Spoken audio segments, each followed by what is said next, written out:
அனைவருக்கும் வணக்கம்.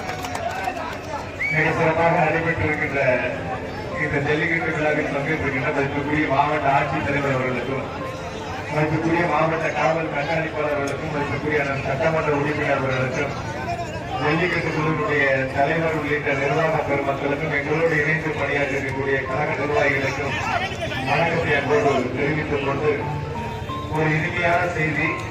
அடுத்த ஆண்டு நடைபெறுகின்ற ஜல்லிக்கட்டு போட்டியில் சிறந்த மாடுபிடி வீரருக்கும் ஒரு கார் பரிசாக முதலமைச்சர் வழங்கப்படும் என்ற இனிமையான செய்தியை அன்போடு பகிர்ந்து கொண்டு சிறந்த காளைகளுக்கும் கார் பரிசாக வழங்கப்படும், முதலமைச்சர் கார் பரிசாக வழங்கப்படும் என்ற இனிமையான செய்திகளை அன்போடு தெரிவித்துக் கொண்டு இந்த போட்டியிலே பங்கு பெற்றிருக்கின்ற அனைவருக்கும், வெற்றி பெற்றிருக்கக்கூடிய வீரர்களுக்கும், அதேபோல காலையினுடைய உரிமையாளர்களுக்கும் முதலமைச்சர்கள் சார்பாகவும் துணை முதலமைச்சர்கள் சார்பாகவும் வாழ்த்துக்களையும் பாராட்டுகளையும் தெரிவித்துக் கொள்கிறோம். நிகழ்ச்சி நடைபெறுவதற்கு உறுதுணையாக இருந்த அனைவருக்கும் நன்றி, வணக்கம்.